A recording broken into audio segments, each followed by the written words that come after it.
everyone, I am Sadé Michelle, and we are here on our third webisode of Talking About It with Sadé Michelle. Last week, I actually decided to take a personal week off. I was dealing with a lot of anxiety and just a lot of personal issues. I think it is important to recognize when we as humans need that break of isolation to deal with our own whatever it is we're going through and just work on coming up with better coping mechanisms. So nevertheless, I decided to take off. I am excited because today's topic is super important to me. So I'm excited to talk to you all and share what I've learned with you all. I know in the last few episodes we've been talking about substance abuse, the opioid crisis, as well as suicide.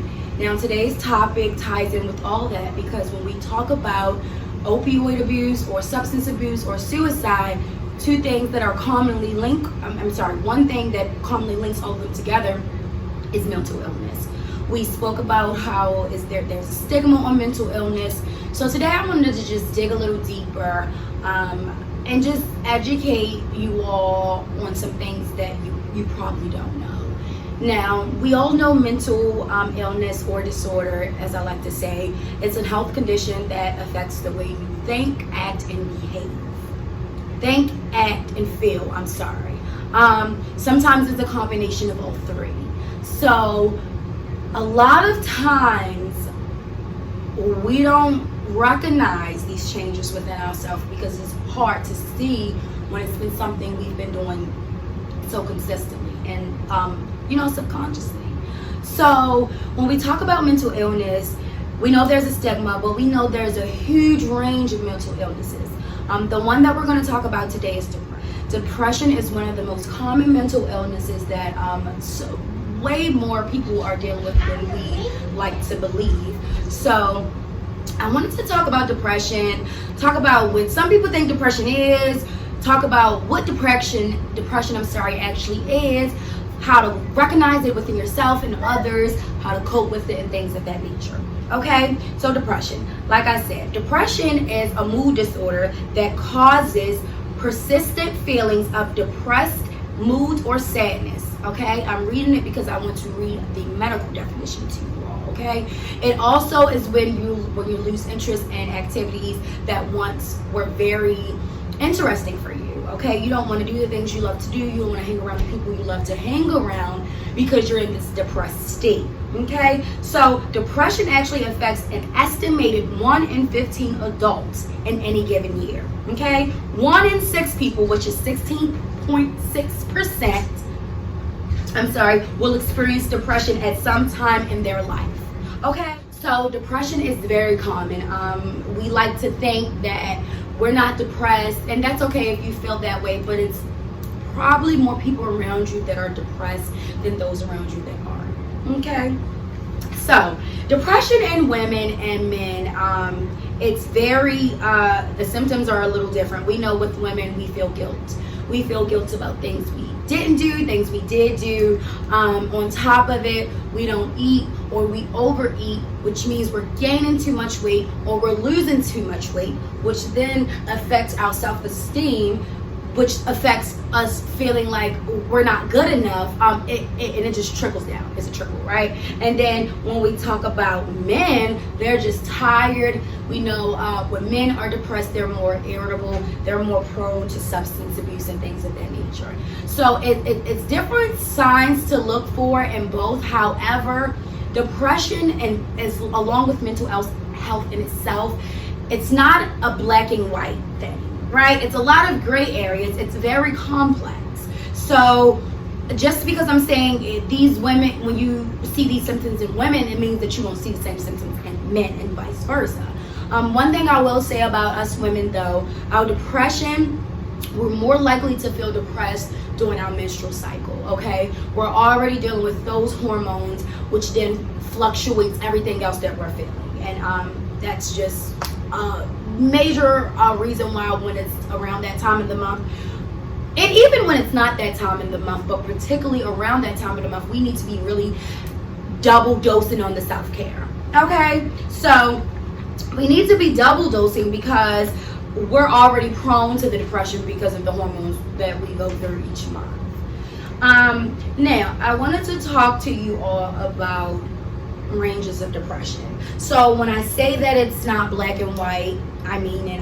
Depression it's way more than just feeling sad. So I'm going to go over 7 of the most common types of depression, just in case you might see these symptoms in yourself, just in case you might see these symptoms in someone else, and that way, if you recognize it, you know how to be there, or you'll be aware that this person needs help. Okay, so number 1 is the major depressive disorder. This is typically the clinical depression. The loss of interest. You're not eating, you're not sleeping, or you're eating too much, or you're sleeping too much. Let's say you're tired, you're irritable.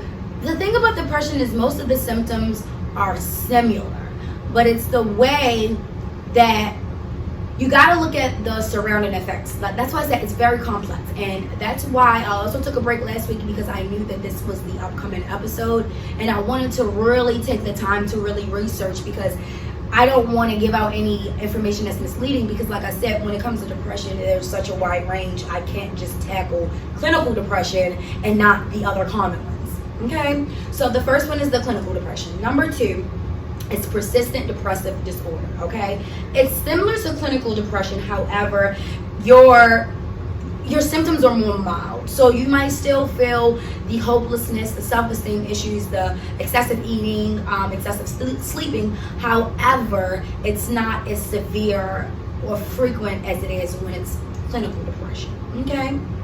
Now, I will say that according to the National Institute of Mental Health, 1 in 5 adults in the U.S. had PDD in the past year. Okay, so the disorder affects women at 1.9% and affects men at just 1%. So again, women, we have to make sure we're double dosing on self-care all the time. Like, we're prone to these things, we're more susceptible to them, so we really have to, and that's why it's so important that we take care of ourselves. It truly is. Okay.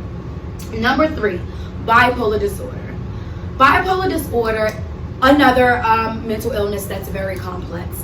Bipolar disorder ranges from bipolar 1, bipolar 2, and it's a range of other ones, which I will speak about on a separate episode, because I want to have an episode just talks about bipolar. Now, I know that the risk of suicide in bipolar illness is about 15 times more than just a standard case of suicide. When it comes to bipolar, you're dealing with either mania, which is high levels, right? You're either really high or you're really low, and it's constant. It's back and forth. It's constant. It's severe. Bipolar 2, which I was actually diagnosed with, is a more milder version of bipolar. So it's called hypomania. The thing about bipolar 2 is it's more of a depressive stage than the mania, opposed to the bipolar 1 diagnosis, where it's just both up and down, up and down. Bipolar 2, it's mainly about depression. However, you have those moments of mania, hypomania, should I say, where it's hard to distinguish if it's hypomania, because it's as if the person is just acting normal. So take me, for instance. I didn't know it until I was diagnosed a few months ago, but when I'm in my hypomania stage, to other people, I look regular. I'm working, I'm motivated, I'm so confident. However, when I crash, when I come down, I come down. So, like I said, another mental illness that's very complex, and I will do a separate webisode about it alone, just to gauge deeper. Number 4, postpartum depression. All mommies should understand this, even if you didn't go through it. I know it's something that is a big thing, especially in the African American community. Of course, we know postpartum depression is when you have a baby and you're feeling like you're not bonding with your baby, or like it's impossible to bond with your baby, or you're feeling overwhelmed. It's nothing like the baby blues, whereas though, oh my god, it's a fly, whereas though you know that mommyhood is tiring. You know that you're gonna have some weeks, some days, shit, maybe some months where you're just a little tired than usual, and you're losing interest because you're too busy being in mommy mode. I mean, I've been there. But depression, it's deeper than that. It's thoughts of possibly hurting your baby. So it's very common, and we need to very so pay attention to those new mommies. Be there, be support. That's why it's so important for a man to not mistreat the mother of his child. Really, never. But especially during pregnancy and after, because they are when the woman is most vulnerable. You're feeling empty. You know what I'm saying? It's like, it's a feeling that you won't know unless you are able to have a child, and after going through 9 months of misery. I don't know about you all, but pregnancy is not fun. So it's definitely a sacrifice, not to mention how many women die each year because of childbirth. So we really have to pay attention to our bodies. Number 5, premenstrual dysphoric disorder. This is really like when you're, like I said, when you're close to coming on your period, your hormones, they're fluctuating, so you're prone to, like some depression. They typically fix this disorder with another type of medication. I forgot the name of it, and I don't want to give you any name, but I will find the name of it, and I will let you all know next time.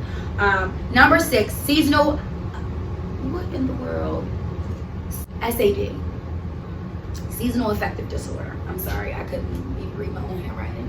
So this is very common in like California. I say that because seasonal depression typically occurs when the temperature's outside.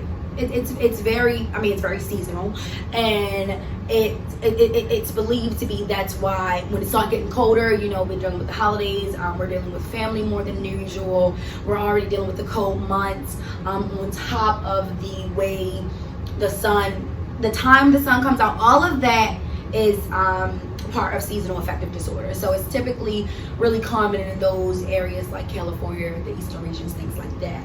And last but not least, atypical depression. Atypical depression is just, it's a mild version of regular depression. It comes, it goes, and it's not as severe. Now, with atypical depression, it's the basic symptoms of depression. So loss of interest, excessive eating, things of that nature. Whereas though the other 6, suicide is a symptom for all. And I'm not saying that it's not a symptom for atypical. What I'm saying, atypical is typically very, very mild, okay? So we know how to recognize it, right? We know the common types of depressions, right? Now let's talk about how do we overcome depression, okay? Now that you know, or now if you feel like, okay, I'm dealing with depression, or somebody I know they're dealing with depression, either how can I overcome it within myself, or what can I do for somebody else to assist them with overcoming it, okay? Now, very plain and simple when it comes to depression, in my opinion, I feel like the most important thing when it comes to depression is the way that you're looking at it, right? The way you're choosing to look at it. You can look at it as a negative way, like, okay, I'm depressed, I'm super sad, life is da-da-da-da. We can go on for days. Or you can look at it in a positive light. We can look at it like, okay, I have depression. I know what depression entails. I know that I'm not my disorder, right? I know that this is something that I unfortunately can't control up here. However, I know that there are things that I can do to make this ride a little easier for myself. I know the things I have to do to win this deadly battle with depression. Now, you look at it in a positive light, then you can think about positive things to do to help, positive ways to cope. However, if you're always looking at it in a negative light, you're not even thinking about the positive because you're too busy being negative. Another thing to overcome depression, I would highly recommend you setting some goals for yourself. Life in general, not even when you're dealing with depression, but just in general, life is a lot more fulfilling and happy when you have something to look forward to. Whether it be your kid, your business, your home, your family. All of these things should be positive reinforcements in your life. I'm not talking about the relationship that's stressing you out and causing you to be depressed. I'm not talking about the job that's stressing you out and causing you to be depressed. I'm not talking about the family members. I'm not talking about those things. I'm talking about those things that make you joyful, that reminds you of how blessed and grateful you should really feel. So once you do that, I feel like you have a passion. It's something you love, especially if it's a deep, fiery passion. Every day when you wake up, you know you have something to look forward to. Every day you wake up, you know your kids. You gotta look forward to something, okay? You have to eat well and exercise. The thing about foods is a lot of foods affect our mental health. And I'm not just saying it because I'm just saying it. I'm saying it because it's the truth. And I myself have to do better with that, because I'm not going to sit here and lie like I'm this healthy person, because I'm really not. However, I am understanding the importance of it, okay? I'm understanding the importance of what I put inside of my body. I'm more aware and I am doing better. However, I'm still not there yet, but it's all about you starting. Okay, you exercise. It don't have to be the typical going to the gym. I mean, I dance. That's my thing. I get up in the morning, I turn my music on, and I dance. And I don't know about y'all, but dancing causes you to break a sweat, which is cardio. So it doesn't have to be the typical blueprint or the American dream. People try to make it look like, oh, you go to the gym, you're all buff and fit. No, you walk around, you jog in the house, you go up and down the stairs, or you just dance. You ride a bike, you do yoga, you meditate. It's so many. You gotta find your niche, okay? You gotta find what works for you, and you won't do that, or you won't be able to do that until you sit with yourself and be alone and find yourself and love yourself. It all starts with self-care. I know it sounds cliche, but it's really true. Therapy. I spoke about this before, especially if you're dealing with depression. Psychotherapy really helps. It's a talk type of therapy. So you're getting it out. You're not keeping it inside, harboring these feelings that will one day eventually blow up because you're keeping it inside and bottled up. So there are things that you should totally look into to overcome. Reading books. I've been reading books more. I think it's truly about tapping into things that you love to do that you've neglected. I even talked to my boyfriend about, I'm thinking about doing kickboxing. He's like, no, I don't think we need to do that because you're going to have a problem. However, I told him, no, it's not for that. It's because I want to stay active. And as a woman, in these crazy times, I also want to protect myself. Don't plan on using it on him. But I do think we have to just really start listening to and honoring our own feelings, being honest and authentic with ourselves, and doing things that we love, and creating goals that we look forward to actually completing, and loving those who love us. And they are all things that I feel like you can do, you have to do to overcome depression. Support. Let your family support you. Let whoever that genuinely wants to be there and support you, let them support you. Don't isolate yourself, because that makes it worse. Okay? So opening it up. And if you know that these things are working for you, let's spread that knowledge. If we know someone that's depressed and we know that we have these tips, even if they don't listen, like I said, you can try. Say, hey, I think you should come kickboxing with me, or hey, I think you should come dance with me. Like, it's really about being support to others. If it's not you going through it, because you can't change the world until you change yourself. I got that from off the Biggie movie, but that's real life. Like, you got to change yourself so you can see through the clear perspectives that's not clouding your judgment, so you can know what's the right thing to do, so then you can use your voice to educate others.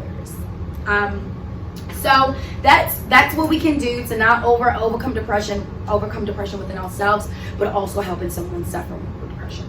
Now, in light of it still being Suicide Awareness Month, I wanted to talk about how depression frequently leads to suicide, okay? Depression frequently leads to suicide because we know depression affects our brains, the way we think, the things we do. So we start engaging in more risky behaviors when we're depressed because we already feel hopeless. So it's one of those things where it's like, okay, we know that being depressed leads you to do risky behaviors. We know that being depressed causes you to really not place much value on your life. So when we see these warning signs in either ourselves or our people around us, I think it's important to know. Now, some warning signs when it comes to suicide is typically the ones, talk about harming yourself. I'm going to kill myself. I'm going to drive my car off a bridge. I'm going to jump into traffic. Anything that someone says in that manner should never be ignored. I get it. Some of us want attention, so we say shit that we know we're not going to do. However, if somebody says that out of their mouth, I would never count them off and say they would never do it, because if you think that, you would act on it eventually, okay? So you say you're going to hurt yourself and people are not paying you any mind, you really, really, really have to take that serious and don't take it lightly. Strong feelings of hopelessness.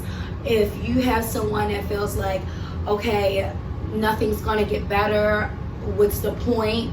That's a sign, because they feel like, why the hell would I do better if I don't feel like I'm going to be better? And when someone gets to those wits of their end of like that, it could be very detrimental if you're not supportive of them. Acting recklessly, I spoke about that. When we're depressed, you do things like mix your alcohol with your opioids, right? Or drive while you're drunk to go do whatever. Driving while drunk is dangerous in itself. Or calling people and visiting, saying goodbye. That's a big sign when you get random phone calls from someone, saying goodbye, or they're speaking their truth, or they're apologizing. It is a major sign that they are either thinking or in the process of hurting themselves. And that's something, when someone calls you in that way, in that energy, if you can, drop everything and go wherever they are. That's my suggestion. Saying things as if everyone is better off without me, that's similar to saying I'm going to kill myself, or that's similar to feeling hopeless. If you feel like you're not doing anything positive and what the hell, I'm suffering, I'm being reckless, I don't even feel like life can be better, people are better off without me. Don't take that lightly when someone says that to you. That means that they're feeling worthless and they're feeling hopeless, and that is a sign of not only depression but suicide. Last but not least, this is one, and guys, let me just tell you that when I'm recording these videos, a lot of this stuff have been very triggering. So that's another reason why I also I took a break last week, because the first 2 episodes were very triggering, because of course my mom passed away from an opioid abuse.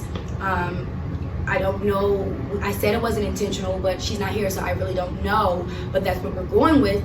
But these things, when I'm researching these things and when I'm reading things, like signs, it's very triggering. So the last warning sign for suicide that is kind of triggering me right now currently when I'm talking is the sudden switch from depression to calm and happy. The night my mom passed away, okay, so the week leading up to my mom passing, she was struggling. She was having a very hard week. Me going through my own shit, I didn't even realize that my grandmother's birthday was coming up, which is my mom's mom, who actually got killed when my mom was 10. So she struggles each year. Of course, I am caught up in work, my kid, my relationship, myself. I'm not thinking about that, right? So she struggled all week, and then this Saturday, she came in my room and she apologized, which for my mom is very rare. So she apologized and she said, I'm sorry for the week, I've just been having a hard week, and she got super happy. So me and my boyfriend, we went out and we came back, and she was talking to us and we're cracking up, and she's laughing, she's talking about how she's about to move out, and she was so happy. So I'm not thinking anything of it, because I'm thinking we've been going through this for the last 5 years, it's just typical. She just was in a moment, she's back. However, this was the same night that she passed away, and it happened to be on my grandmother's birthday, which was a huge coincidence. So like I say it's not unintentional, and I'm not saying that it was, because I don't know, and she's not here to speak her truth. However, I will say that it's not uncommon for that to be the case, or for it to go and play out that way. So that's a big warning sign. When someone goes from 0 to 100 real quick, it's either because there was a miracle, we know how rare miracles are, or because they're like, you know what, I'm gonna enjoy these last few moments happy. I don't want anybody to be worried about me. I don't want them to know that I might do something, so let me act like I'm okay. She called my brother that night. He didn't answer, and she was just calling family members. So I don't really know what it was, but that is a warning sign. I need for you all, if you see those signs in yourself, in your family, I need for you to call someone. I need for you to rush over there. I need for you to be supportive, because depression, it takes over so many people's lives, and not all of us want to take medication for it. And I don't judge anybody who does it. You know, like, you are totally in control. If you don't want to put that stuff in your body, that's on you. However, if you're not going to at least do that, I do strongly encourage you all to find some kind of alternative. You got to find an alternative. If you don't want to take the medicine, at least get better with your health. You know, at least fix your interpersonal relationships. At least sit with yourself. And that's why I say that therapy is so important. I truly feel like therapy is so important, because we have all grew up seeing things that we shouldn't have seen. We have all grew up doing things that we shouldn't have been doing. We have been like prone to things that at our age we should never be.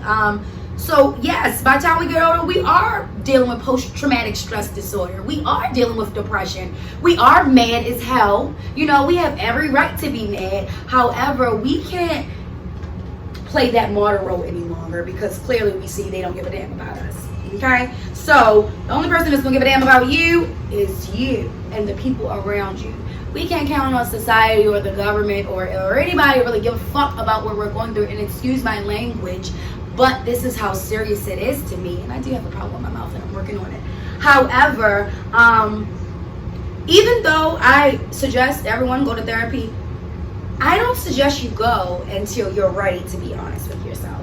Therapy requires a level of transparency that not many of us are willing to show. We're not willing to be vulnerable. We're not willing to be honest, not with ourselves. So why the hell would we be honest to sit with a stranger? So I encourage, and I dare, I challenge, whatever you want to say, everyone, for the next week until next week's episode, because I'm going to check in with you all. I want you to double dose up on self-care. Men or women.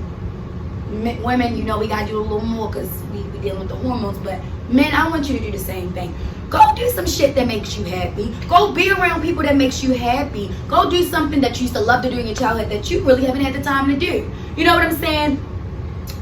Worry about your health. Make those doctor's appointments. Like, we're not getting any younger, so we need to be on it now.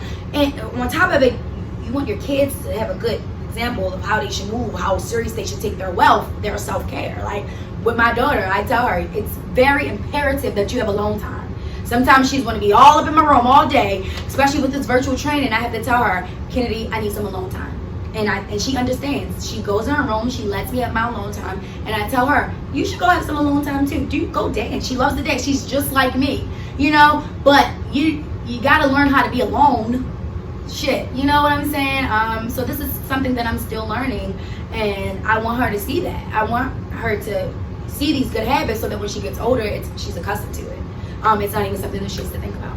So yes, I want us all to practice self-care from here into Thursday, and I'm going to check in with you all on Thursday to see how it makes you feel. I just want you to try it. Try it for a week straight. You can commit to something for a week. You really can, especially when it has something to do with yourself. And just see how you feel. See if you do have depression, practice self-care, double dose, triple dose if you have to. And I want you to let me know how you feel, you know, at the end of the week. But you have to be committed to it, and I'm going to be on it with you. I'm going to practice the same thing that I'm telling you all for the next 7 days. I'm going to get rid of all self-destructing habits, self-sabotaging habits, any negative energy that's around me. I don't want to be around it. I'm not engaged in any drama. I am solely focused on me, myself, and because I'm a mom, my kid, and our well-being, my mental, my health, my emotional, my physical. And that's the goal. That's the challenge for the next week. So this is Shardy Michelle. This is Talking About It, and I will see you guys next time. Thank you.